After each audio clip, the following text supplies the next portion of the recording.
اشہد ان لا الہ الا اللہ وحدہ لا شریک لہ واشہد ان محمدا عبدہ ورسولہ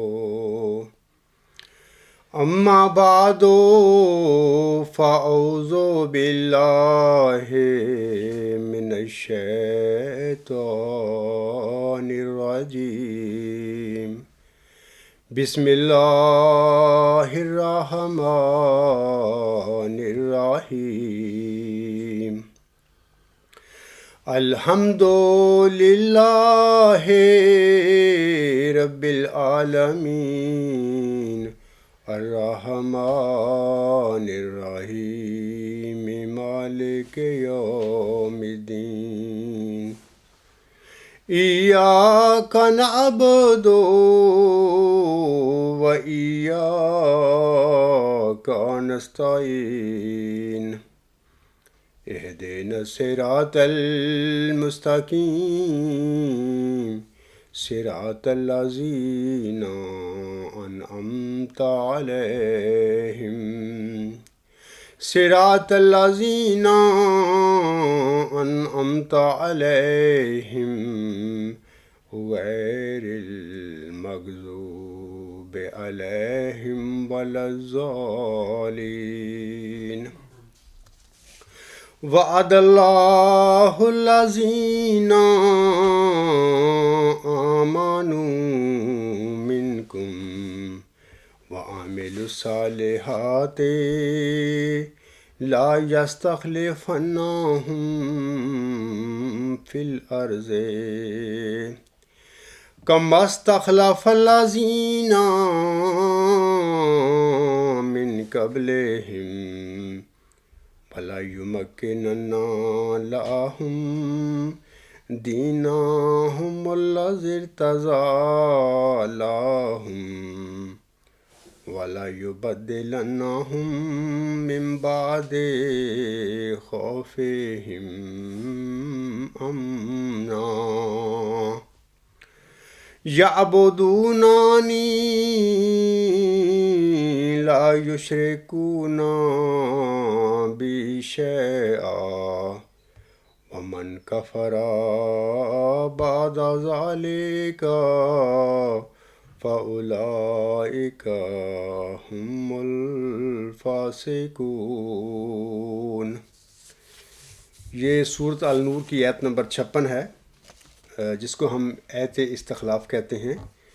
اس آیت میں اللہ تعالیٰ فرماتا ہے تم میں سے جو لوگ ایمان لائے اور نیک اعمال بجا لائے ان سے اللہ نے وعدہ کیا ہے کہ انہیں ضرور زمین میں خلیفہ بنائے گا، جیسا کہ اس نے ان سے پہلے لوگوں کو خلیفہ بنایا، اور ان کے لیے ان کے دین کو جو اس نے ان کے لیے پسند کیا ضرور تمکن عطا کرے گا، اور ان کی خوف کی حالت کے بعد ضرور انہیں امن کی حالت میں بدل دے گا۔ وہ میری عبادت کریں گے، میرے ساتھ کسی کو شریک نہیں ٹھہرائیں گے، اور جو اس کے بعد بھی ناشکری کرے گا تو ایسے ہی لوگ فاسق ہوں گے۔ سامعین کرام، جناب خلیفۃ المسیح ثالث نے مورخہ 6 نومبر 1977 کو خدام الاحمدیہ کی الوداعی خطاب میں حدیث مجددین کے متعلق حضرت حکم و عدل کی تعلیم کے برخلاف جو انہوں نے خدام الاحمدیہ اور باقی احمدیوں کو گمراہ کیا تھا، خاکسار اپنے گزشتہ خطبہ جمعہ میں اس کی تفصیل بیان کر چکا ہے۔ الغلام.com پر یہ خطاب نیوز نمبر 66 پر موجود ہے، اور دلچسپی رکھنے والے حضرات وہاں پر جناب خلیفۃ المسیح ثالث کا یہ 6 نومبر 1977 کا خطاب جو ہے وہ پڑھ سکتے ہیں۔ ہر احمدی کو چاہیے کہ وہ جناب مرزا ناصر احمد صاحب کا یہ خطاب خود پڑھ کر پھر تقویٰ کے ساتھ غور کرے کہ کیا جناب خلیفۃ المسیح ثالث نے اپنے خطاب میں جو ارشاد فرمایا تھا، کیا یہ سب کچھ حضرت حکم و عدل حضرت امام مہدی و مسیح موعود الاسلام کی تعلیم کے عین مطابق تھا؟ یا کہ حضور علیہ السلام کی تعلیم کی دھجیاں اڑاتے ہوئے حدیث مجددین پر کاری ضرب لگائی گئی تھی؟ اپنے گزشتہ خطبہ جمعہ کے حوالے سے میں دوبارہ چند باتوں کا اعادہ کرنا چاہتا ہوں۔ نمبر 1، جناب خلیفہ ثالث صاحب نے اپنے مذکورہ خطاب میں کہا تھا سامعین کرام کہ حدیث مجددین کا قرآن کریم میں ذکر نہیں ہے۔ اس کا حوالہ صفحہ نمبر 455 پر آپ لوگ پڑھ سکتے ہیں جناب خلیفہ ثالث صاحب کی خطاب میں۔ وہ کہتے ہیں کسی حدیث کی کتاب میں مجھے کوئی ایسی حدیث نہیں ملی جس میں یہ کہا گیا ہو کہ مجدد کی علامت یہ ہے یا اس کے لیے یہ نشان ظاہر کیا جائے گا۔ کسی ایک جگہ بھی نبی اکرم صلی اللہ علیہ وآلہ وسلم نے ایسا نہیں فرمایا اور نہ قرآن کریم میں اس کا ذکر ہے، یہ وہ فرماتے ہیں۔ حالانکہ سامعین کرام اس کے برخلاف حضرت حکم و عدل علیہ السلام نے اپنی تالیفات میں 20 جگہ یہ لکھا ہے، شاید 20 سے بھی زیادہ، سینکڑوں میں لکھا ہو کہ حدیث مجددین کا ماخذ، منبع اور مصدر سورۃ الحجر کی آیت نمبر 10 ہے، جیسے کہ اللہ تعالیٰ فرماتا ہے انا نحن نزلنا الذکر وانا لہ لحافظون، یقیناً ہم نے ہی یہ ذکر اتارا ہے اور یقیناً ہم ہی اس ذکر کی، اس قرآن کریم کی حفاظت کرنے والے ہیں۔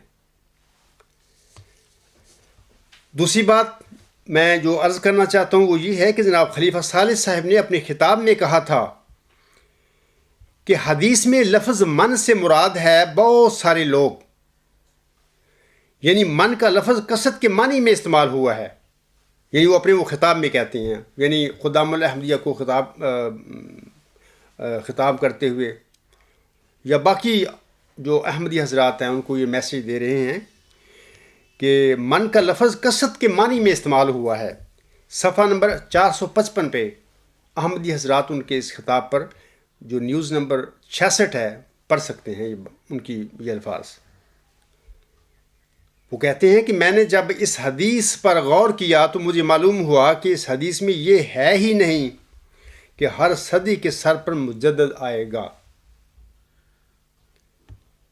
اس حدیث میں تو یہ ہے کہ ہر صدی کے سر پر من آئے گا، یعنی ایسے نائب رسول صلی اللہ علیہ وآلہ وسلم آئیں گے جو تجدید دین کا کام کریں گے۔ من کے معنی عربی لغت کے لحاظ سے ایک بھی ہیں، دو کے بھی ہیں اور کثرت کے بھی ہیں۔ پس اگر کثرت کے معنی کے لیے ان کے معنی کیے جائیں جو کہ قادیانی خلفاء کو بہت پسند ہیں تو یہ معنی ہوں گے، وہ کہتے ہیں تو یہ معنی ہوں گے کہ ہر صدی کے سر پر کثرت سے ایسے لوگ موجود ہوں گے، یعنی یہاں حضرت صلی اللہ علیہ وآلہ وسلم کے خلفاء اور اخیار اور ابرار جو دین اسلام کی خدمت میں لگے ہوں گے۔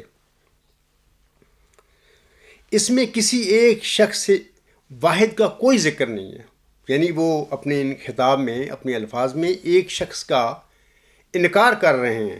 وہ کہہ رہے ہیں کہ اس حدیث میں یہ مراد ہے کہ ہر صدی کے سر پر کثرت سے ایسے لوگ آئیں گے۔ سامعین کرام، برخلاف اس کے حضرت حکم و عدل علیہ السلام نے اپنی تحریروں میں سینکڑوں جگہ حدیث مجددین کا ذکر فرمایا ہے اور ہر جگہ آپ علیہ السلام نے من کے معنی ایک شخص کے کیے ہیں۔ اور میں چیلنج کرتا ہوں جماعت احمدیہ قادیان کے خلفاء کو بھی، تم حضرت بانی جماعت علیہ السلام، حکم و عدل علیہ السلام کی تحریروں میں کسی ایک جگہ پر مجھے دکھا دو کہ انہوں نے من کے معنی کثرت کے کیے ہوں۔ قطعاً انہوں نے من کے معنی کثرت کے نہیں کیے، بلکہ ایک شخص کے انہوں نے معنی کی ہیں اور ایک شخص مراد لیا ہے۔ ہر جگہ پر جہاں پر بھی انہوں نے اپنی کتب میں اس حدیث کا ذکر فرمایا ہوا ہے۔ حتیٰ کہ سامعین کرام، حضرت بانی جماعت علیہ السلام نے تو یہ ان کی اس حدیث کے معنی ہر صدی کے سر پر ایک شخص اللہ تعالیٰ مبعوث فرمائے گا یہ کیا ہے، بلکہ مخالف علماء اسلام نے بھی، جو حضرت بانی جماعت اسلام کے مخالف مولوی تھے، انہوں نے بھی اس حدیث میں من سے صرف ایک شخص سے مراد لیا ہوا ہے، کثرت کے معنی نہیں کیے ہوئے۔ جیسا کہ میں نے گزشتہ خطبہ جمعہ میں آپ لوگوں کے آگے مشکاہ شریف کا ایک حوالہ بھی پڑھا تھا، یعنی مشکاہ شریف جماعت احمدیہ کی کتاب نہیں ہے، حضرت مرزا صاحب صاحب کی کتاب نہیں ہے، بلکہ امت مسلمہ کی ایک کتاب ہے حدیثوں کی۔ مشکاہ شریف جلد 1 صفحہ 71 پر جو عام جو علماء اسلام ہیں جو انہوں نے اس حدیث کا ترجمہ کیا ہوا ہے، میں نے گزشتہ خطبہ جمعہ میں پڑھ کر سنایا تھا آپ لوگوں کو، اب میں پھر پڑھ کر سناتا ہوں۔ ابو ہریرہ رضی اللہ تعالی عنہ سے روایت ہے، کہا جو میں جانتا ہوں رسول اللہ صلی اللہ علیہ وآلہ وسلم سے کہ فرمایا اللہ عز و جل اس امت کے لیے ہر 100 برس بعد ایک آدمی بھیجتا ہے جو اس کے لیے اس کا دین تازہ کرتا ہے۔ یہاں پر کوئی کثرت کے معنی نہیں کیے گئے کہ اور بہت سارے لوگ اللہ تعالیٰ کھڑا کرتا ہے، نہیں، ایسی کوئی بات نہیں، بلکہ فرمایا کہ ایک آدمی بھیجتا ہے جو اس کے لیے اس کا دین تازہ کرتا ہے۔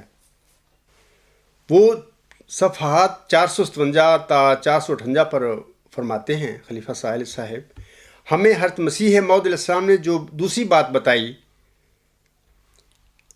اس کے مطابق غور کرنا پڑے گا۔ آپ نے فرمایا نبی کریم صلی اللہ علیہ وآلہ وسلم نے یہ جو فرمایا ہے وہ قرآن کریم کی کسی نہ کسی آیت کی تفسیر ہے۔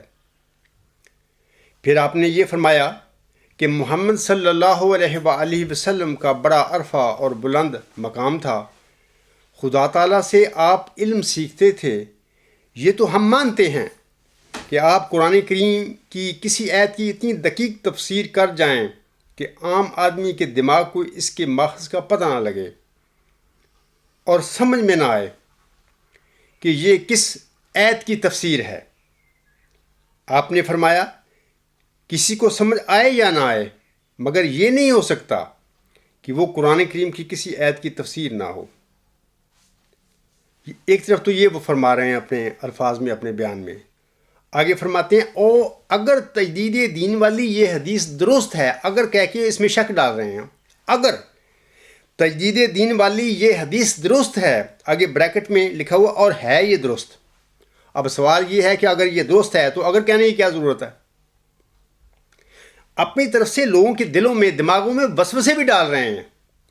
ساتھ ایک حقیقت ہے کہ آن حضرت صلی اللہ علیہ وسلم کی یہ حدیث بالکل سچی ہے، پتہ ہے ان کو، ڈر بھی لگ رہا ہے، ساتھ یہ بھی کہہ رہے ہیں اور ہے یہ درست، یعنی سچی حدیث ہے۔ آگے فرماتے ہیں تو یہ قرآن کریم کی کسی نہ کسی آیت کی تفسیر ہونی چاہیے، یہاں پر بھی چاہیے فرما دیا کہ ہے نہیں، ہونی چاہیے۔ اور اگر یہ قرآن کریم کی کسی آیت کی بھی تفسیر نہیں، دیکھو یہ اس نے نفی کر دی، منکر ہو گئے اس حدیث کے، نہیں، آگے بریکٹ میں لکھا ہے میں سمجھتا ہوں کہ یہ کہنا غلط ہوگا، یہ ضرور کسی آیت کی تفسیر ہے۔ دیکھیں کبھی وہ اگر کر کے اس کا انکار کر رہے ہیں اور کبھی وہ کہتے ہیں کہ یہ حدیث جو ہے قرآن کریم کی کسی آیت کی تفسیر نہیں ہے، اور پھر یہ بھی ساتھ کہہ رہے ہیں کہ میں سمجھتا ہوں کہ یہ کہنا غلط ہوگا، یہ ضرور کسی آیت کی تفسیر ہے۔ تو سوال یہ ہے کہ ایسی باتیں کرنے کی جناب مرزا ناصر احمد صاحب کو بطور جانشین حکم و عدل کے کرنے کی کیا ضرورت تھی؟ لوگوں کو الجھانے کی ضرورت کیا تھی؟ یہ تو مس گائیڈ کرنے والی باتیں ہیں، لوگوں کو گمراہ کرنے والی باتیں ہیں، انہیں کیا ضرورت پڑی تھی یہ باتیں کرتے؟ آگے کہتے ہیں کہ تو پھر اس کو ہم یہ کہیں گے کہ یہ حدیث صحیح نہیں، انکار کر دیا حدیث کا، کسی راوی نے کہیں سے غلط بات اٹھا لی اور آگے بیان کر دی۔ انا للہ و انا الیہ راجعون۔ سامعین خود دیکھیں کہ یہ کیا وہ کر رہے ہیں، یہ تھے تیسرے خلیفہ جانشین حضرت حکم عدل علیہ السلام کے۔ میں آپ لوگوں کو ایک اور بات بتانا چاہتا ہوں کہ یہ جو میں نے پیچھے پڑھا ہے نا کہ وہ انہوں نے اپنے خطاب میں کہا تھا کہ حدیث میں من سے مراد ہے بہت سارے لوگ، یعنی من کا لفظ کثرت کے معنی میں استعمال ہوا ہے۔ وہ 455 صفحہ پر اپنے خطاب کے وہ یہ فرماتے ہیں۔ یہ ساری باتیں میں آپ لوگوں کو بتانا چاہتا ہوں کہ سب وہ یہ انہوں نے جو کیا ہے اپنے خطاب میں، سب کچھ حضرت حکم و عدل جو تھا اس کی تعلیم اور اس کے فرمودات کے خلاف کیا تھا۔ کیا کیا ہے، کس کو فالو کیا ہے؟ جناب خلیفہ ثالث صاحب نے جناب مرزا غلام علیہ السلام کے بدترین مخالف ابو الاعلیٰ مودودی اس نے جو اس حدیث کے بارے میں تشریح کی ہے اپنی کتاب تجدید و احیاء دین کے صفحات نمبر 34 اور 35 پر جناب خلیفہ ثالث صاحب نے حضرت حکم و عدل کو چھوڑ کر، اپنے دادا کو چھوڑ کر، جناب مودودی صاحب کی اس تفسیر کو، اس تشریح کو فالو کیا ہے کہ یعنی جو کچھ بھی انہوں نے کہا ہے اپنے خطاب میں 6 نومبر 1977 میں، وہ سارا جناب مودودی صاحب کے اس رسالہ کتاب میں سے جس کا نام ہے تجدید و احیاء دین کے صفحہ نمبر 34 اور 35 پر جو کچھ انہوں نے لکھا ہے مودودی صاحب نے، وہ بالکل اسی طرح انہوں نے بیان فرما دیا۔ میں وہ الفاظ مودودی صاحب کے پڑھ کے سنا دیتا ہوں آپ لوگوں کو، اور پھر خود فیصلہ کریں کہ حکم عدل کون تھا۔ حضرت صلی اللہ علیہ وآلہ وسلم نے حکم و عدل کس کو قرار دیا امت میں؟ مودودی صاحب کو کہا تھا، یا کہ حضرت مرزا غلام علیہ السلام بطور حکم و عدل امت میں مبعوث ہوئے تھے؟ اور یہ جو خلیفہ تھا، خلیفہ ثالث، یہ خلیفہ حکم و عدل کا تھا، فالو کس کا کر رہا تھا؟ بدترین جو دشمن تھا اور شدید مخالف تھا مرزا صاحب کا اور احمدیت کا، اس کو فالو کر رہا ہے۔ میں اب مودودی صاحب کے اس کی جو کتاب ہے تجدید و احیاء دین کے صفحات نمبر 34 اور 35 پر ان کے الفاظ پڑھتا ہوں، اور آپ لوگ میرا گزشتہ خطبہ بھی سنیں اور خلیفہ ثالث صاحب کے وہ الفاظ دیکھیں، اور مودودی صاحب کے جو اب لفظ میں پڑھوں گا تو ان کو ملائیں، دیکھیں کہ وہ بالکل بین ہی وہی الفاظ اٹھا کے انہوں نے پڑھے ہیں۔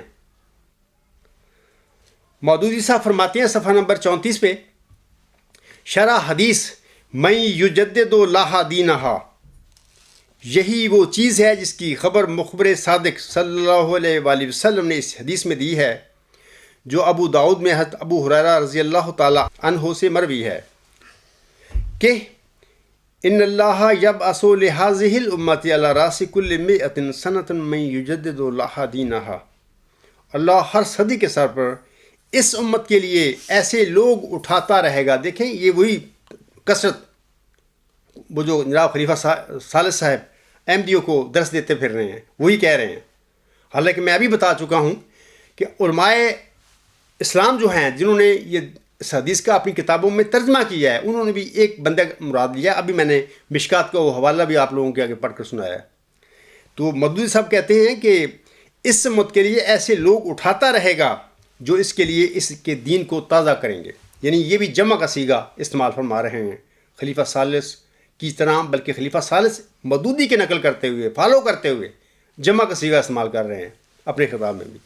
آگے لکھتے ہیں مودودی صاحب، مگر اس حدیث سے بعض لوگوں نے تجدید اور مجددین کا بالکل ہی ایک غلط تصور اخذ کر لیا۔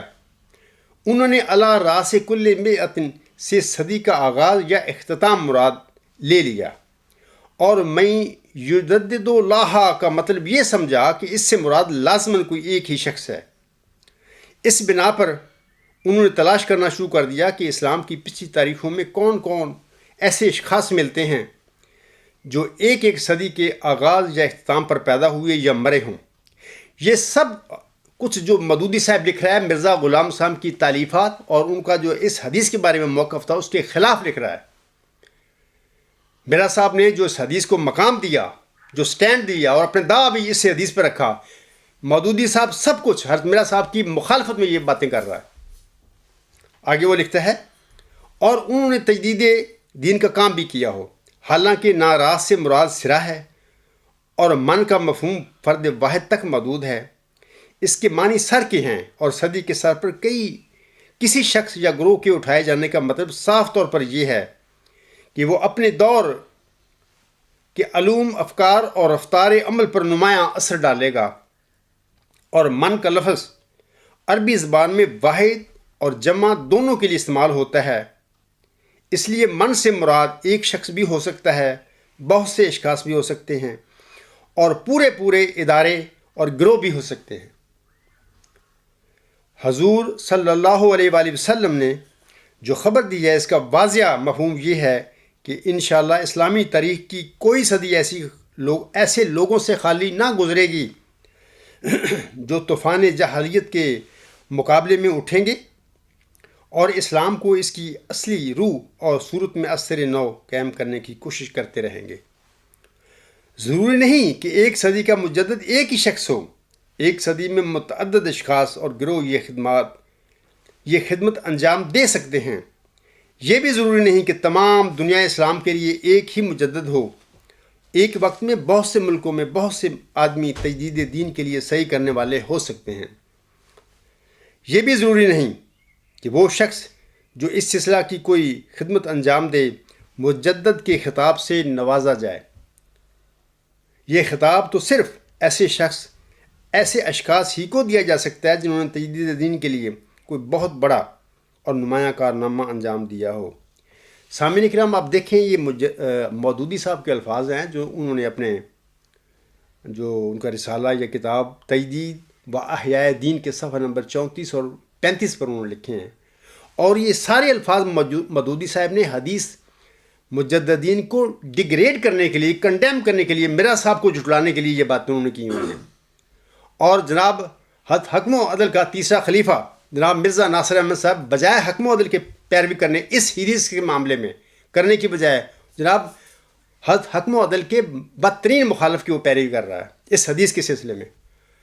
تو اب خود آپ فیصلہ کر لیں کہ جناب یہ حکم و عدل کے خلیفے تھے یا کہ کس کے خلیفے تھے؟ مودودی صاحب کے خلیفے تھے۔ بہرحال یہ بھی یاد رکھیں سامعین کرام کہ آن حضرت صلی اللہ علیہ وآلہ وسلم نے اپنے بعد حکم و عدل جناب مولانا مودودی صاحب کی بطور حکم و عدل مولانا مودودی صاحب کی خبر نہیں دی ہے امت کو، بلکہ حضرت امام مہدی و مسیح موعود الاسلام حضرت مرزا غلام صاحب کی دی ہوئی ہے۔ حضور علیہ السلام کے حضرت حکم و عدل کے جانشین کو خود آپ سوچے غور کریں کہ ان کو فالو حضرت حکم و عدل کا کرنا چاہیے اس حدیث کے معاملے میں کہ مودودی کی پیروی کرنی چاہیے۔ یہ جو میں نے پڑھا ہے کہ وہ کہتے ہیں صفحہ 457 اور 458 پر کہ تو یہ قرآن کریم کی کسی نہ کسی آیت کی تفسیر ہونی چاہیے، اور اگر یہ قرآن کریم کی کسی آیت کی بھی تفسیر نہیں، آگے بریکٹ میں لکھتے ہیں میں سمجھتا ہوں کہ یہ کہنا غلط ہوگا، یہ ضرور کسی آیت کی تفسیر ہے، تو پھر اس کو ہم یہ کہیں گے کہ یہ حدیث صحیح نہیں، کسی راوی نے کہیں سے غلط بات اٹھا لی اور آگے بیان کر دی، انا للہ و انا الیہ راجعون۔ یہ حکم و عدل کے خلیفے بنے پھرتے تھے اور موجودہ بھی انہی کا جانشین ہے، اسی کی سلسلے کی کڑی ہے۔ یہ لوگ کہلواتے ہیں کہ حضرت حکم و عدل کے ہم خلیفے ہیں، اور حدیث مجددین کے ساتھ یہ کیا کرتے پھر رہے ہیں۔ سامعین کرام، حضرت امام مہدی و مسیح موعود الاسلام حکم و عدل نے حدیث مجددین کو ایک سچی حدیث قرار دیا ہے،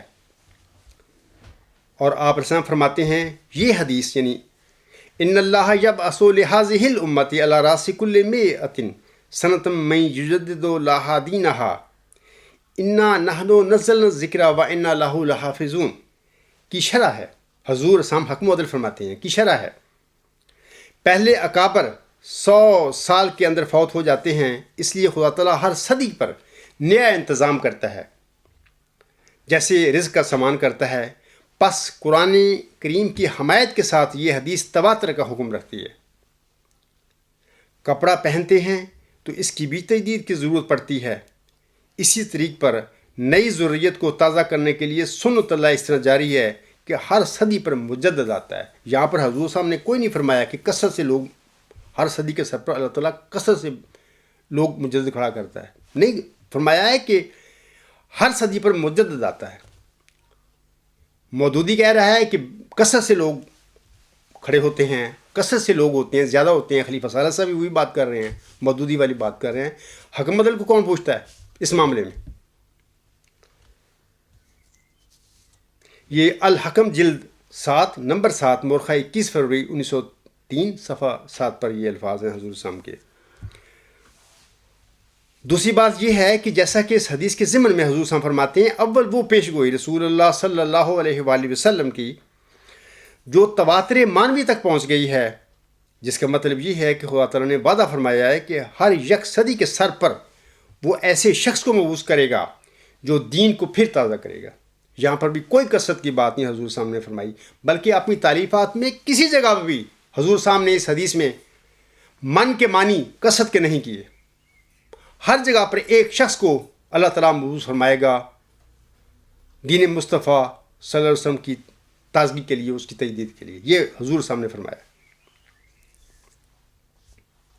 یہ جو حوالہ میں نے ابھی پڑھا ہے، آئینہ کمالات اسلام، روحانی خزائن، جلد 5، صفحہ 340۔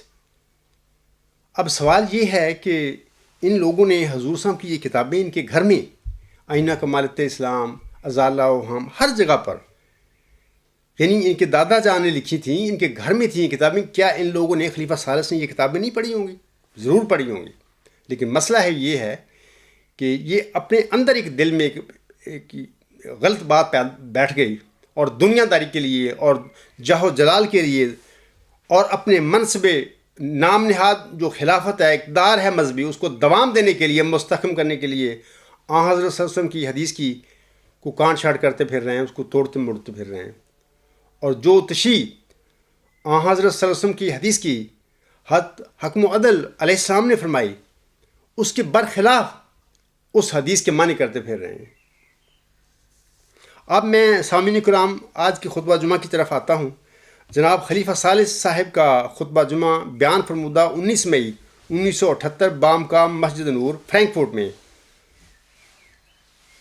آپ اس خطبہ جمعہ میں فرماتے ہیں، یہ 3 اہم خطبات صفحات 22 اور 23، نیوز نمبر 67، خلیفہ ثالث کے 3 اہم خطبات، یہاں پر یہ احباب جو میں اب الفاظ پڑھوں گا وہ پڑھ سکتے ہیں۔ وہ فرماتے ہیں، نبی کریم صلی اللہ علیہ وآلہ وسلم نے یہ بھی فرمایا ہے کہ آنے والا حکم و عدل ہوگا۔ چنانچہ حضرت مسیح موعود علیہ السلام نے فرمایا ہے کہ مجھے حکم بنایا گیا ہے۔ اب سامعین کرام یہ الفاظ جو خلیفہ ثالث صاحب فرما رہے ہیں غور سے سنیں، وہ کیا کہہ رہے ہیں، یہ ان کے الفاظ ہیں، اور پھر خود فیصلہ کرنا کہ یہ حکم و عدل کی کتنی پیروی کرنے والے یہ لوگ تھے، انہوں نے کتنی پیروی کی ہے۔ میں دوبارہ پڑھتا ہوں۔ وہ فرماتی ہے، نبی کریم صلی اللہ علیہ وآلہ وسلم نے یہ بھی فرمایا ہے کہ آنے والا حکم و عدل ہوگا۔ چنانچہ حضرت مسیح موعود علیہ السلام نے فرمایا ہے کہ مجھے حکم بنایا گیا ہے۔ اس لیے قرآن کریم کی کسی آیت کی تفسیر کی گئی ہو اور میں کہوں کہ وہ تفسیر غلط ہے، تو تمہیں ماننا پڑے گا کہ وہ تفسیر غلط ہے، کیونکہ محمد صلی اللہ علیہ وآلہ وسلم نے میرا نام حکم رکھا ہے، اور اگر کوئی بات کسی روایت اور سند میں محمد رسول اللہ صلی اللہ علیہ وآلہ وسلم کی طرف منسوب ہوتی ہو، جسے ہم حدیث کہتے ہیں، اور میں یہ کہوں کہ اگرچہ سند اور روایت کے لحاظ سے وہ بات آن حضرت صلی اللہ علیہ وآلہ وسلم کی طرف منسوب ہو رہی ہے، لیکن در حقیقت انہوں نے یہ بات نہیں کہی، تو تمہیں یہ ماننا پڑے گا کہ یہ حدیث وضعی ہے اور مصنوعی ہے اور بناوٹی ہے، اور آن حضرت صلی اللہ علیہ وآلہ وسلم کا ارشاد نہیں۔ اس حکم کی حیثیت میں ہم حضرت مسیح موعود علیہ السلام کو مانتے ہیں۔ سامعین کرام، اس حکم و عدل حضرت امام مہدی و مسیح موعود علیہ السلام نے اپنی وفات سے پہلے، اب میں آپ لوگوں کو بتاتا ہوں کہ یہ جو لوگ ہیں، خلیفہ ثالث ہے، خلیفہ ثانی ہے، یا رابع تھا، یا یہ موجودہ ہے، یہ کتنا حکم و عدل کی پیروی کرتے ہیں، کتنا حضرت امام مہدی و مسیح موعود علیہ السلام کو کتنا انہوں نے حکم و عدل مانا۔ یہ باتیں تو کہتے ہیں، انہوں نے کہا ہے کہ ہم مانتے ہیں، اب سوال یہ ہے کہ ماننا تو عمل ہوتا ہے۔ ابھی میں آپ لوگوں کے آگے حدیث مجددین کے سلسلے میں بتا چکا ہوں، مودودی صاحب کا وہ حوالہ بھی پڑھ چکا ہوں کہ جناب خلیفہ ثالث حضرت مرزا غلام احمد صاحب حکم و عدل کی پیروی کرتے ہیں اس حدیث کے معاملے میں کہ مودودی کر رہے ہیں، تو اپنے خطابات میں ہمیشہ ہی لوگوں کو دھوکہ دیا، گمراہ کیا کہ ہم تو مرزا صاحب علیہ السلام کو حکم و عدل مانتے ہیں، جبکہ میں آپ لوگوں کو بتاتا ہوں کہ یہ نہیں مانتے تھے، صرف لوگوں کو دھوکہ دینے کے لیے یہ باتیں کام کرتے رہے ہیں۔ اب سنیے کہ حضرت امام مہدی و مسیح موعود نے اپنی وفات سے پہلے جنوری 1906 میں عبوری انتظامی ڈھانچے کے طور پر جناب صدر انجمن احمدیہ بنائی تھی اپنی زندگی میں، اور اسے صدر انجمن احمدیہ اس کو اپنا جانشین قرار دیا تھا۔ یہ روحانی خزائن جلد 20 صفحہ 325 پر حضور صاحب کا یہ آپ پڑھ سکتے ہیں، انہوں نے یہ اس کو صدر انجمن احمدیوں کو اپنا جانشین قرار دیا تھا۔ حضور علیہ السلام نے صدر انجمن احمدیہ کے اکثریتی فیصلہ کو اپنے مورخہ 27 اکتوبر 1907 کے نوٹ میں صحیح اور قطعی قرار دیا تھا۔ یعنی اس کا صدر انجمن احمدیہ کے جو حضور صاحب کے نامزد وہ 14 ممبران تھے، حضور صاحب نے ان کی اکثریتی فیصلے کو قطعی اور صحیح قرار دیا تھا۔ نیوز نمبر 91 میں احباب حضور صاحب کے اپنے ہاتھ سے لکھے ہوئے یہ نوٹ جو ہے وہ خود پڑھ سکتے ہیں الغلام.com پر۔ حضرت خلیفۃ المسیح اول رضی اللہ تعالیٰ عنہ نے بھی مورخہ 15 اکتوبر 1909 کے اپنے خطبہ عید الفطر میں خطبات نور صفحہ 419 پر صدر انجمن احمدیہ کے 14 ممبران کو نہ صرف خلیفۃ المسیح قرار دیا بلکہ ان کی اکثریتی فیصلہ کو بھی قطعی اور صحیح قرار دیا تھا۔ اب پھر حضرت خلیفۃ المسیح اول رضی اللہ تعالیٰ عنہ کی وفات کے بعد جناب مرزا بشیر الدین محمود احمد صاحب کا صدر انجمن احمدیہ کو رد کر کے اپنی انجمن ارشاد اور اپنی مجلس انصار سے اپنا انتخاب بطور خلیفہ ثانی کروانا کیا حکم و عدل کے فرمودہ کی پیروی تھی یا کہ حکم و عدل کے فیصلہ کی دھجیاں اڑائی گئی تھیں؟ یہ خود فیصلہ آپ کریں۔ حکم و عدل کیا فرما رہے تھے اپنی زندگی میں میرے بعد یہ کام کرنا، اور جناب سب سے پہلے خلیفہ ثانی صاحب نے یہ کام کیا شروع کر دیا خلیفۃ المسیح اول رضی اللہ تعالیٰ عنہ کی وفات کے موقع پر۔ دوسری بات سنیے کہ حکم و عدل علیہ السلام نے حدیث مجددین کو نہ صرف سچی قرار دیا بلکہ یہ بھی فرمایا کہ اس حدیث کی سچائی قرآن کریم کی حمایت کے ساتھ تواتر مانوی تک پہنچ گئی ہے۔ اب حکم و عدل کہ اس فیصلہ کے بعد حدیث مجددین میں کسی احمدی کو بھی شک و شبہ نہیں ہے، لیکن جناب خلیفہ ثالث صاحب جو فرما رہے ہیں کہ ہم نے حضرت امام مہدی و مسیح موعود علیہ السلام کو بطور حکم و عدل مانا ہوا ہے، یہی خلفاء حکم و عدل کے فرمودہ کے برخلاف اس حدیث مجددین کی کو وضعی جھوٹی اور جعلی قرار دیتے پھر رہے ہیں، اور حکم و عدل علیہ السلام کی پیروی کی بجائے حکم و عدل علیہ السلام کے بدترین مخالف اور دشمن مولانا ابو الاعلی مودودی کی جو تعلیم ہے حدیث مجددین کے سلسلے میں اس کی پیروی کرتے پھر رہے ہیں۔ کیا ایسے طور طریقے اور رویے سامعین کرام حکم و عدل کو ماننے والوں کے ہوتے ہیں یا کہ مرتدوں کے ہوا کرتے ہیں؟ خود فیصلہ کریں۔ یہ طور طریقے، یہ اعمال، قول و فعل میں تضاد کیا حضرت مرزا صاحب کا حکم و عدل کو ماننے والوں کا ہو سکتا ہے یا کہ مرتد جو ہو چکے ہوں، چھوڑ چکے ہوں، ان کا ہوا کرتا ہے؟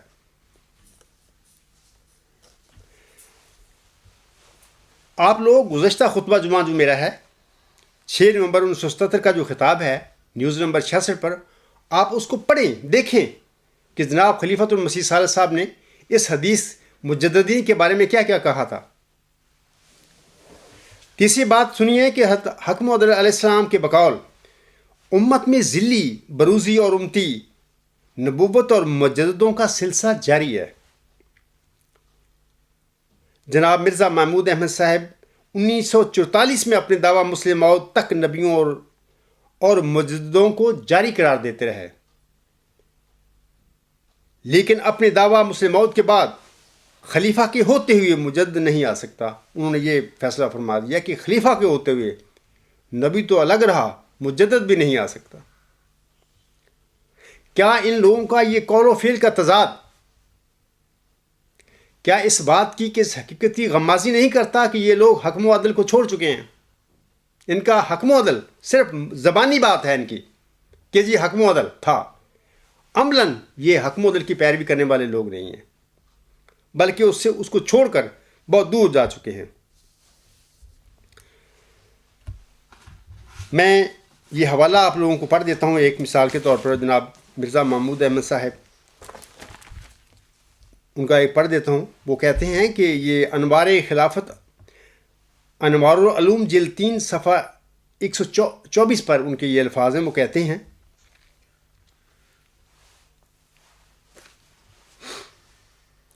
دنیا میں جب ضلالت اور گمراہی اور بے دینی پھیل سکتی ہے تو نبی کیوں نہیں آ سکتا؟ جس وقت ضلالت اور گمراہی پھیلتی رہی ہے اور لوگ خدا تعالیٰ کو بھلا دیتے رہے ہیں اور فسق و فجور میں پھنس جاتے رہے ہیں، اس وقت نبی آتا رہا ہے۔ اسی طرح اب بھی جب ایسا ہوگا کہ دنیا خدا تعالیٰ کو چھوڑ دے گی، حضرت صلی اللہ علیہ وآلہ وسلم کو بھلا دے گی اور گند اور پلیدیوں میں مبتلا ہو جائے گی، اس وقت نبی آئے گا اور ضرور آئے گا۔ یہ انوار خلافت میں یہ ان کے الفاظ ہیں، 1922 24 یا 20 کے جو ٹائم تھا اس وقت انہوں نے یہ لکھے تھے۔ تو خلیفہ تو اس وقت بھی تھے، یہ کیوں نہیں اس وقت کہا انہوں نے کہ جناب خلیفہ کے ہوتے ہوئے اب کون سا نبی آ سکتا ہے؟ نہیں، کہا آئے گا نبی۔ اور اس طرح آگے فرماتے ہیں، یہ ان کا حوالہ 1921 کا ہے، اپنی کتاب آئینہ صداقت میں انوار العلوم جلد 6 صفحہ 124 پر فرماتے ہیں، یہ بھی یاد رکھو کہ مرزا صاحب علیہ السلام نبی ہیں اور بحیثیت رسول اللہ صلی اللہ علیہ وآلہ وسلم کہ خاتم النبیین ہونے کے آپ صلی اللہ علیہ وآلہ وسلم کی اتباع سے آپ علیہ السلام کو نبوت کا درجہ ملا ہے، اور ہم نہیں جانتے کہ اور کتنے لوگ یہی درجہ پائیں گے، ہم انہیں کیوں نبی نہ کہیں، حالانکہ وہ خلیفہ تھے اس وقت۔ اسی طرح مجددوں کے متعلق وہ کہتے رہے کہ جناب یہ سلسلہ دائمی ہے، ہر صدی کے سر پر مجدد آتا ہے۔ دراصل وہ ایک ذل ہوتا ہے، ہر صدی کے سر پر آنے والا مجدد، یہ ان کے بیانات ہیں۔ مثال کے طور پر تفسیر کبیر جلد 10 صفحہ 391 پر یہ ان کے الفاظ ہیں۔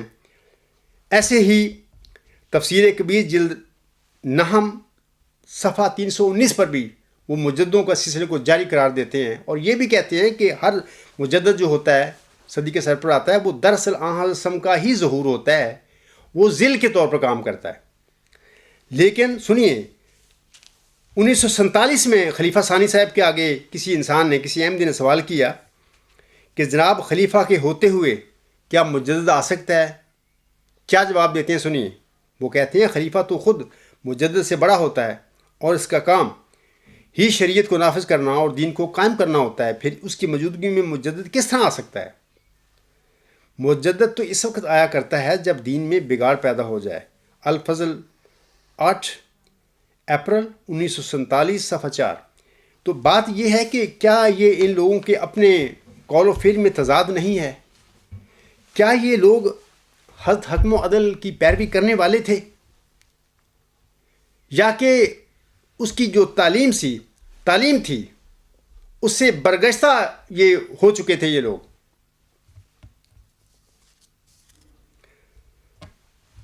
ایک اور بات میں آپ لوگوں کو بتا دیتا ہوں کہ حضرت حکم و عدل علیہ السلام نے اپنے منکر کو کافر نہیں کہا، جبکہ مرزا محمود احمد اور مرزا بشیر احمد صاحب حضرت حکم و عدل کے منکر کو پکے کافر اور دائرہ اسلام سے خارج سمجھتے ہیں۔ آپ خود فیصلہ کریں کہ یہ لوگ حکم و عدل کی پیروی کرنے والے تھے۔ میں آپ لوگوں کو ایک حوالہ پڑھ کر سنا دیتا ہوں، تفصیل کا تو موقع نہیں ہے۔ مثال کے طور پر حضور صاحب ملفوظہ جلد 5 صفحہ 635 پر فرماتے ہیں، ہم کسی کلمہ گو کو اسلام سے خارج نہیں کہتے جب تک کہ وہ ہمیں کافر کہہ کر خود کافر نہ ہو جائے۔ وہ کہتے ہیں کہ میں نہیں کہتا۔ اور اسی طرح ایک اور جگہ پر حضور صاحب فرماتے ہیں، ابتدا سے ہی میرا مذہب ہے کہ میرے دعویٰ کے انکار سے کوئی کافر یا دجال نہیں ہو سکتا۔ ہاں، زال اور جادہ سواد سے منحرف ضرور ہوگا، اور میں اس کا نام بے ایمان نہیں رکھتا۔ ہاں، میں ایسے سب لوگوں کو زال اور جادہ صدق و ثواب سے دور سمجھتا ہوں جو ان سچائیوں سے انکار کرتے ہیں جو خدا تعالیٰ نے میرے پر کھولی ہیں۔ میں بلا شبہ ایسے ہر ایک آدمی کو ضلالت کی آلودگی سے مبتلا سمجھتا ہوں جو حق اور راستی سے منحرف ہے، لیکن میں کسی کلمہ گو کا نام کافر نہیں رکھتا جب تک وہ میری تکفیر اور تکذیب کر کے اپنے تئیں خود کافر نہ بنا لے۔ تریاق القلوب روحانی خزائن جلد 15 صفحہ 432 تا 433۔ اب یہ تو تھے حضرت حکم و عدل علیہ السلام کا اپنا عقیدہ اور ایمان، اور جناب خلیفہ ثانی صاحب کیا فرماتے ہیں سن لیجئے۔ وہ کہتے ہیں، کل مسلمان، یو آئینہ صداقت انوار العلوم جلد 6 صفحہ 110 پر ان کے یہ الفاظ ہیں۔ وہ کہتے ہیں کل مسلمان جو حضرت مسیح موعود السلام کی بیعت میں شامل نہیں ہوئے، خواہ انہوں نے حضرت مسیح موعود السلام کا نام بھی نہیں سنا وہ کافر اور دائرہ اسلام سے خارج ہیں۔ میں تسلیم کرتا ہوں کہ میرے یہ عقائد ہیں۔ آپ خود فیصلہ کریں کہ یہ حق مودل کی پیروی کرنے والے یہ لوگ ہیں، اس کی عقائد کی جو یہ پیروی کر رہے ہیں، یہ باتیں کہہ رہے ہیں۔ یہ مرزا بشیر احمد صاحب کی بھی بات سن لیں۔ وہ کلمۃ الفصل صفحہ 110 پر وہ کہتے ہیں، ہر ایک ایسا شخص جو موسیٰ کو مانتا ہے مگر عیسیٰ کو نہیں مانتا، یا عیسیٰ کو مانتا ہے مگر محمد صلی اللہ علیہ وآلہ وسلم کو نہیں مانتا، یا محمد صلی اللہ علیہ وآلہ وسلم کو مانتا ہے مگر مسیح موعود کو نہیں مانتا، وہ نہ صرف کافر بلکہ پکا کافر اور دائرہ اسلام سے خارج ہے۔ اب آپ خود فیصلہ کریں کہ یہ لوگ جو تھے، حضرت مرزا صاحب کی علیہ السلام کی اولاد جو تھی، کیا مرزا صاحب کو حق مودل کو اس کی پیروی کر رہے تھے؟ یہ الفاظ جو کہہ رہے ہیں ان کی پیروی میں کہہ رہے ہیں۔ میں نے حضور صاحب کے الفاظ آپ لوگوں کے آگے پڑھ کر سنائے ہیں۔ انہوں نے کہا کہ میں کسی کلمہ گو کو کافر نہیں کہتا جب تک وہ خود مجھے کافر ٹھہرا کر جب تک وہ میری تکفیر کر کے خود کافر نہیں ہو جاتا۔ تو یہ جو دعوے ان کے ہیں، خلیفہ ثالث بھی کہہ رہے ہیں کہ ہم نے ان کو یعنی حضور صاحب کو حق مودل مانا ہوا ہے۔ اب سوال یہ ہے کہاں مانا ہوا ہے آپ لوگوں نے؟ آپ تو حضور صاحب کی حق مودل کی تعلیم کے برخلاف حدیث مجددین کی بھی دھجیاں اڑاتے پھر رہے ہیں، اور دوسرے جو عقائد تھے حق مودل کے اس کی بھی خلاف ورزی کرتے پھر رہے ہیں، اور دعویٰ یہ ہے کہ ہم نے حق مودل کے طور پر ان کو مانا ہوا تھا۔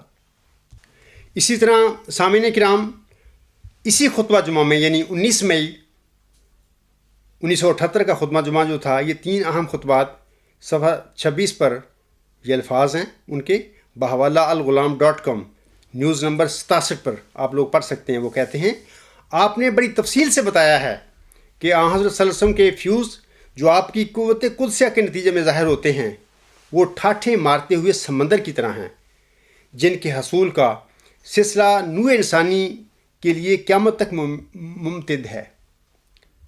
یہ عجیب باتیں ہیں، کیا کرتے یعنی کہہ کیا رہے ہیں اور عمل کیا ہیں۔ آگے کہتے ہیں کہ مگر آن حضرت صلی اللہ علیہ وآلہ وسلم کے روحانی فیوز کے سمندر سے حضرت مسیح موعود علیہ السلام نے ہمیں متعارف کروایا ہے۔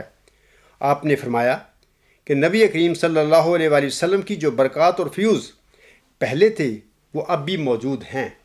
اگر اب موجود ہیں تو یہ کیوں کرتے پھر رہے ہو؟ حدیث مجددین کی دھجیاں کیوں اڑاتے پھر رہے ہو؟ اس کی حق مودل کی جو ہدایات ہیں، یہ فرمودات ہیں، اس کے برخلاف کیوں کرتے پھر رہے ہو لوگوں کو گمراہ؟ تمہارے دعوے یہ ہیں لیکن تمہارے عملان بالکل ٹوٹل 100% اس کے مخالف ہیں۔ عالم اسلام کے سامنے کرام مولوی جو ہیں وہ ختم نبوت کا دفتر بنا کر بیٹھے ہوئے ہیں۔ وہ کہتے ہیں کہ ایت خاتم النبیین جو ہے، مثال کے طور پر ما کان محمد ابا احد من رجالکم ولکن رسول اللہ و خاتم النبیین وکان اللہ بکل شیء علیما۔ محمد تمہارے مردوں میں سے کسی کا باپ نہیں بلکہ وہ اللہ کا رسول ہے اور سب نبیوں کا خاتم ہے، اور اللہ ہر چیز کا خوب علم رکھنے والا ہے۔ یہ جو علماء ہیں ختم نبوت والے، وہ کہتے ہیں اس آیت کی وجہ سے، اس آیت کے مطابق وہ کہتے ہیں کہ اور اس کی روشنی میں نبوت کا سلسلہ جو ہے وہ کہتے ہیں بند ہو چکا ہے، جبکہ حضرت بانی جماعت علیہ السلام حق مودل جو ہے وہ ختم نبوت کے برخلاف کہتا ہے کہ نبوت کا سلسلہ مطلقاً بند نہیں ہوا۔ حضرت حق مودل نے ہمیں تعلیم دی ہے کہ نبوت مطلقاً بند نہیں ہوئی، ختم نہیں ہوئی، بلکہ حقیقی نبوت یعنی شرعی نبوت، صاحب شریعت نبی، یا مستقل نبوت یعنی آزاد نبی ہونا، یہ جیسے کہ موسوی سلسلے میں جتنے بھی انبیاء آئے ہیں وہ انہوں نے موسیٰ علیہ السلام کی پیروی میں نبوت نہیں پائی بلکہ آزادانہ طور پر اللہ تعالیٰ نے ان کو نبوت بخش دی۔ حضور صاحب فرماتی ہیں شرعی نبوت یعنی حقیقی نبوت اور مستقل نبوت کا دروازہ بند ہو چکا ہے، لیکن آن حضرت صلی اللہ علیہ وآلہ وسلم کی پیروی اور غلامی میں ذلی، بروزی اور امتی نبوت کا دروازہ تا قیامت کھلا ہے۔ جلسہ سالانہ UK پر 19 اپریل 2014 کے دن میری جو تقریر تھی اس کا عنوان جو تھا، اس کا ٹاپک جو تھا وہ یہی تھا کہ امت محمدیہ میں نبوت کی حقیقت۔ سامعین کرام، الغلام.com پر میری یہ تقریر سن کر نبوت کے بارے میں اس سے استفادہ حاصل کر سکتے ہیں کہ حضور صاحب کا کیا موقف تھا، اور یہ جناب اب اس وقت ان کے جو خلیفے تھے بنے ہوئے کہ ہم ان کے خلیفے ہیں، یہ کیا کرتے پھر رہے تھے نبوت کے معاملے میں؟ حضرت حکم و عدل نے سامعین کرام اپنی زندگی میں ختم نبوت کا فاسد عقیدے کو قرآن کریم کی روشنی میں جھٹلایا تھا، لیکن آپ کے بعد آپ کی جانشینی میں جناب مرزا بشیر الدین محمود احمد صاحب اپنے دعویٰ مسلم موت سے پہلے نبوت اور مجددیت دونوں کو جاری و ساری قرار دیتے رہے تھے، لیکن 1944 میں اپنے ایک حلفیہ دعویٰ مسلم موت جو کہ قطعی طور پر جھوٹا تھا، اس کے بعد انہوں نے نبوت کیا بلکہ مجددیت کو بھی بند قرار دے دیا، جیسے کہ ابھی میں نے ان کا 1947 کے اخبار کا جو الفضل کا ہے غالباً 8 اپریل کا، ابھی میں نے ان کا حوالہ پڑھا ہے۔ اسی طرح خلیفہ ثالث صاحب بھی اپنے 6 نومبر 1977 کے خطاب اور فرینکفرٹ میں 3 اہم خطبات میں نبوت اور تجدیدی نعمت کو بند کر رہے ہیں۔ اب سوال ہے کہ حضرت حکم علیہ السلام کی تعلیم اور فرمودات کی نفی اور دھجیاں کون اڑا رہا ہے؟ عام احمدی یا حضور صاحب کے خلیفے کہلوانے والے؟ عام احمدی تو بالکل حضور صاحب کی تعلیم پر کار بند ہیں، وہ ذرا بھی حضور صاحب کی تعلیم سے سر منہ ادھر ادھر نہیں ہوتے، لیکن ان خلیفوں نے جو کہتے ہیں کہ ہم جانشین ہیں میرا صاحب السلام کے حکم عدل کے، یہ کیا کرتے پھر رہے تھے؟ اور اب بھی جو ہے 5واں ان کا، وہ کیا کرتا پھر رہا ہے؟ خود احمدی فیصلہ کریں کہ حقیقت کیا ہے۔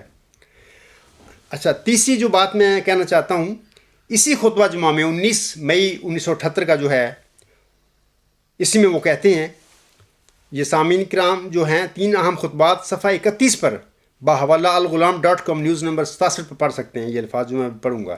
وہ کہتے ہیں، پس جیسا کہ میں نے شروع میں بتایا ہے، یہ بات تو واضح ہے کہ حضرت مسیح موعود علیہ السلام جو بات ہمارے لیے کہیں وہ ہمارے لیے ماننا ضروری ہے۔ اب کوئی بات بھی حضور صاحب کی حکم کی مانتے نہیں، کہتے ہیں کہ ماننے کے لیے ضروری، یعنی باتیں کچھ اور ہیں کہہ رہے ہیں لیکن عمل کچھ اور ہے۔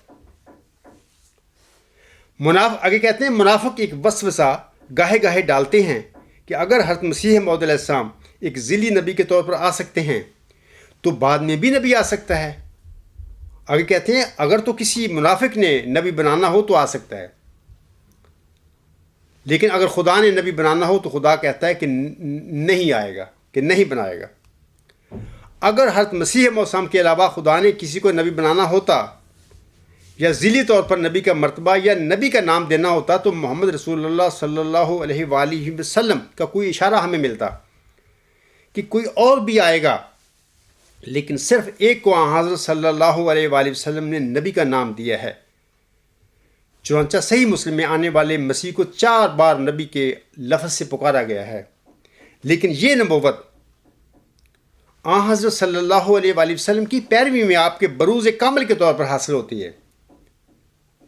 آگے کہتے ہیں، اب کوئی ایسا نبی نہیں آ سکتا، نہ کوئی ایسا نبی حضرت صلی اللہ علیہ وآلہ وسلم سے پہلے آیا جو آپ کے مقابلہ پر کھڑے ہو کر اور آپ صلی اللہ علیہ وآلہ وسلم سے جدا ہو کر نبوت کا دعویٰ کرنے والا ہو۔ اب سوال یہ ہے کہ حضرت کی امت میں حضرت امام مہدی علیہ السلام حضرت حکم عدل کی تعلیم کے مطابق، ان کے ایمان اور عقیدے کے مطابق امتی نبوت بروزی ذیلی نبوت قیامت تک جاری ہے، اور امتی نبوت ہوتی ہے جو حضرت کی غلامی میں، ان کی پیروی میں، ان کے ذل کے طور پر اللہ تعالیٰ کسی انسان کو، کسی امتی انسان کو بخشتا ہے۔ مقابلے پر کھڑے ہونے والی تو بات ہی نہیں ہے۔ آگے کہتے ہیں، بعد میں آنے والے کی بات تو ہر ایک کو جلدی سمجھ آ جائے گی، اب کوئی اور نبی آ ہی نہیں سکتا۔ آپ دیکھیں، وہ تو ختم نبوت والے جو کام کرتے پھر رہے ہیں، وہ تو ان کے کیمپ پہ جا کے بیٹھے ہوئے ہیں، یہ خلیفہ ثالث صاحب۔ اس لیے کہ محمد صلی اللہ علیہ وآلہ وسلم پر کامل شریعت نازل ہو گئی، آپ صلی اللہ علیہ وآلہ وسلم خاتم الانبیاء ہیں، آپ خاتم الرسول ہیں۔ سامعین کرام، خود انصاف سے غور کرنا ان باتوں پر کہ امت محمدیہ میں نبوت کے سلسلے میں یہی سٹینڈ کیا ختم نبوت والوں کا نہیں ہے کہ حضرت صلی اللہ علیہ وسلم پر جو ہے وہ خاتم الانبیاء ہیں، وہ نبوت ان پر ختم ہو چکی ہے، وہ خاتم الرسل ہیں۔ یہی وہ سٹینڈ لے کر میرا صاحب علیہ السلام کی ساری زندگی حکم عدل کی انہوں نے مخالفت کی ہے، اب بھی کر رہے ہیں وہ۔ کیا جناب خلیفہ ثالث صاحب کا یہ سٹینڈ جو نبوت کے بارے میں، کیا ختم نبوت والوں کا نہیں ہے؟ قادیانی خلیفوں اور ختم نبوت والوں میں کون سا فرق رہ گیا ہے؟ خود غور کرو، فیصلہ کرو۔ نمبر 2، حضرت صلی اللہ علیہ وسلم نے اپنے بعد نزول فرمانے والے مسیح عیسیٰ ابن مریم کو 4 دفعہ نبی اللہ قرار دیا تھا۔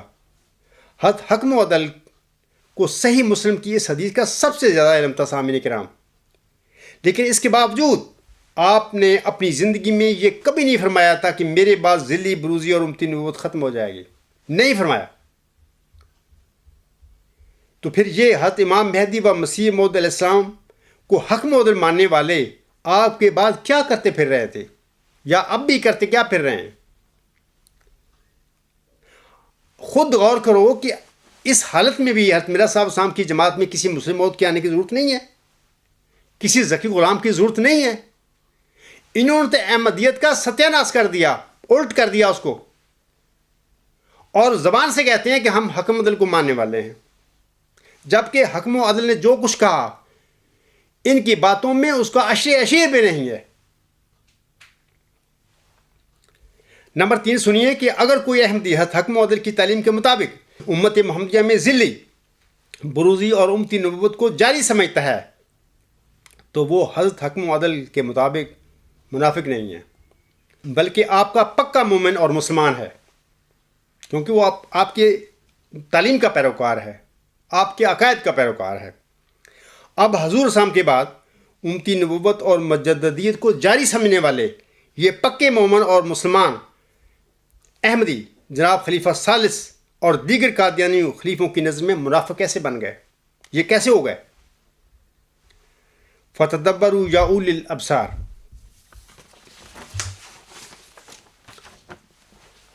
سامعین کرام، آخر پہ میں آپ لوگوں کو بتاتا ہوں کہ حضرت مرزا صاحب نے اپنی ایک کتاب جو ہے، بڑی عظیم و شان کتاب ہے، حقیقت الوحی، اپنی اس کتاب میں اپنی صداقت کے حق میں 187 نشانوں کو اکٹھا کیا تھا اپنی زندگی میں۔ یہ غالباً 1905 کے قریب لگ بھگ یہ کتاب لکھی گئی تھی، اور حضور سامنے حکم و عدل نے اپنی صداقت کے لیے پہلا نشان حدیث مجددین کو پیش کیا۔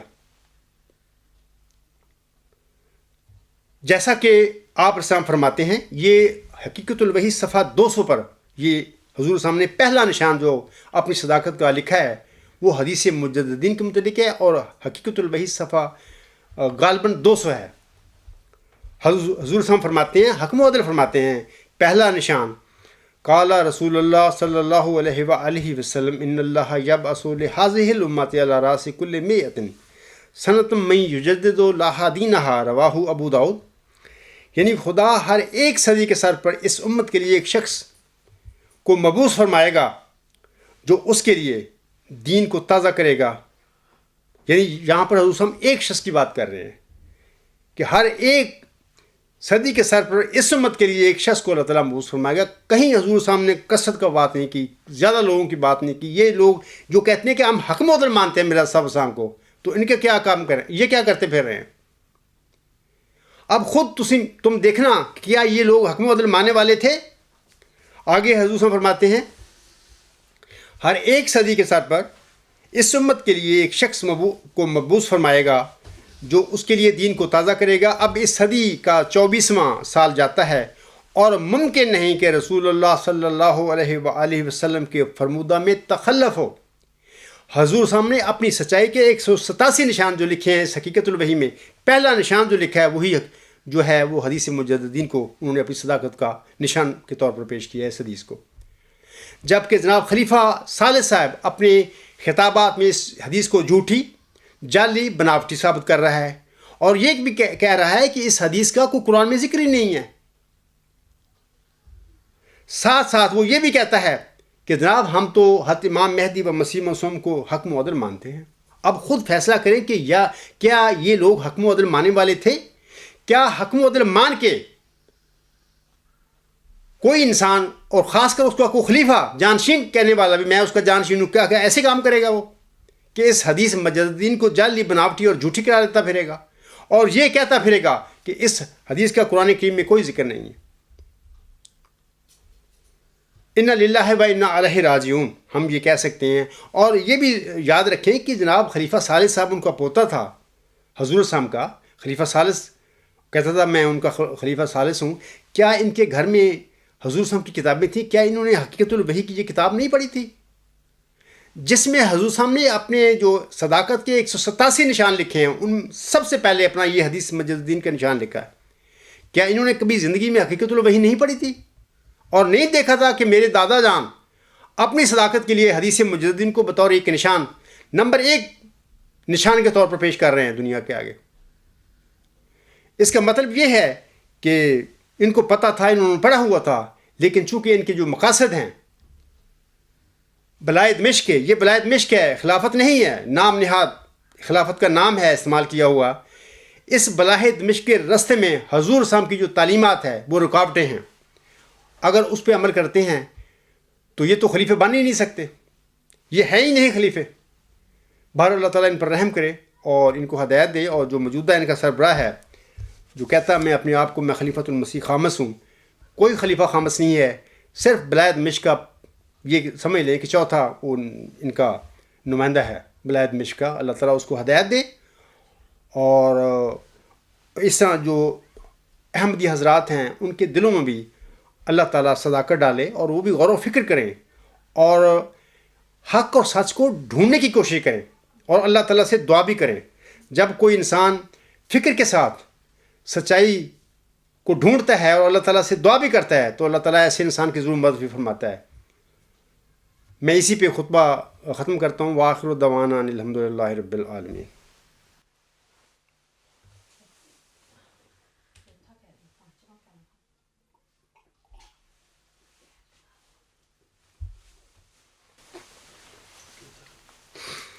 الحمد للہ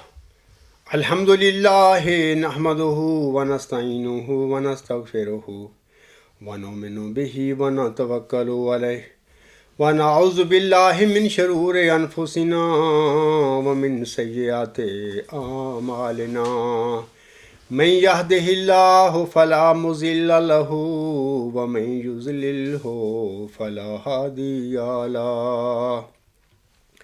ونشهد ان لا الہ الا اللہ ونشهد ان محمدا عبده ورسوله۔ عباد اللہ رحمکم اللہ، ان اللہ یأمر بالعدل والاحسان وایتاء ذی القربی وینہی عن الفحشاء والمنکر والبغی یعظکم لعلکم تذکرون۔ اذکروا اللہ یذکرکم وادعوہ یستجب لکم ولذکر اللہ اکبر۔